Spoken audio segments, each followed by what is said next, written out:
Donc, je m'appelle Véronique Bélan, je suis artiste, plasticienne, à tendance un peu numérique, on va dire. À la base, je suis photographe, j'ai été formée en photographie.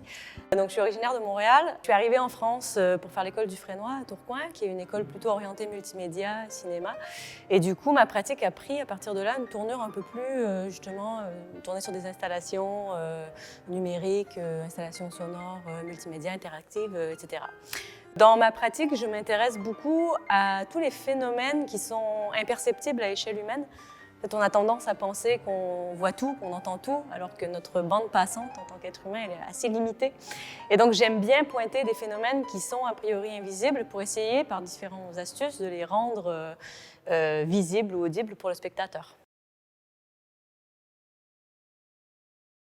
La première installation qui s'appelle As We Are Blind, donc on pourrait traduire par Puisque nous sommes aveugles. C'est une installation qui s'intéresse à, on va dire, à l'invisible humain, ce qui existe en nous, qui n'est pas perceptible par les autres et qui essaie en quelque sorte de le matérialiser, de le rendre à la fois visible et audible. Donc c'est une installation interactive pour aura et piano mécanique. Donc, il y a un capteur sur lequel le spectateur pose la main qui nous permet de mesurer en fait, différents éléments physiologiques, on va dire, des choses qui se passent à l'intérieur de lui, donc, qui décrivent un petit peu son état émotionnel. Donc, on va mesurer comme ça la conductance, le rythme cardiaque, la température de la peau. Et donc, ces données sont traduites de deux manières. Dans un premier temps, le spectateur est également pris en photo en cours de processus, un peu à son insu.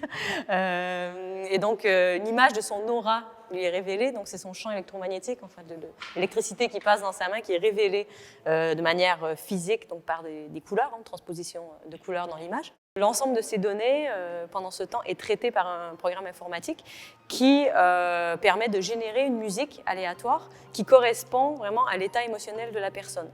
Et la musique est donnée à jouer un piano mécanique qui est entièrement mécanisé à la main, qui est présent dans l'installation. Et donc le spectateur, après un court délai, voit le piano s'activer comme s'il y avait un pianiste fantôme qui jouait la mélodie qui correspond à son état d'âme.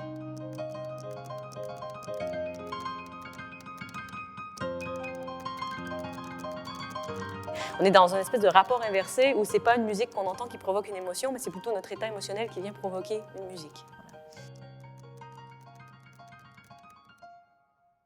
C'est une pièce que j'ai faite en 2015 qui découle d'une autre œuvre qui est beaucoup plus volumineuse, qui s'intitulait This is Major Tom to Ground Control. C'est un générateur de texte aléatoire qui fonctionne en suivant les fluctuations du cosmos. Donc, c'est un projet à la base que j'avais réalisé en partenariat avec l'Observatoire de Paris, qui me donne accès à un radiotélescope qu'ils ont chez eux.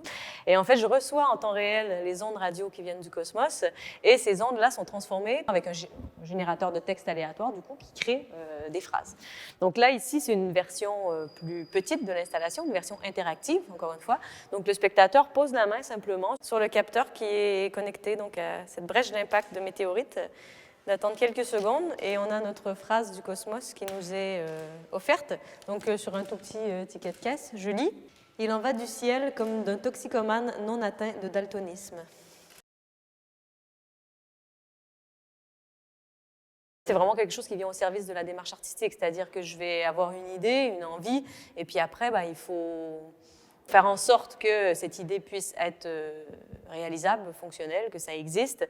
Et après, on va trouver des outils, des méthodes pour mettre les choses en place pour que ça puisse se faire. Ça demande à chaque fois des connaissances spécifiques. Et c'est pour ça que moi, je préfère parler, en tout cas dans le cadre de mon travail, plutôt d'un rapport art et sciences que d'un rapport au numérique. Parce que finalement, l'outil numérique, oui, il y a des ordinateurs, etc.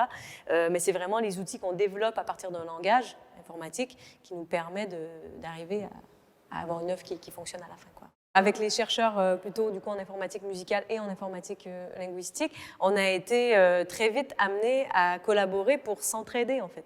C'est-à-dire qu'eux mettaient à disposition un logiciel que finalement moi je me devais de bricoler de manière à ce que ça puisse servir mon installation et on se rendait compte que finalement ce bricolage, les petites extensions, les petits modules programmés qu'on rajoutait leur permettaient eux de leur côté d'aller ailleurs.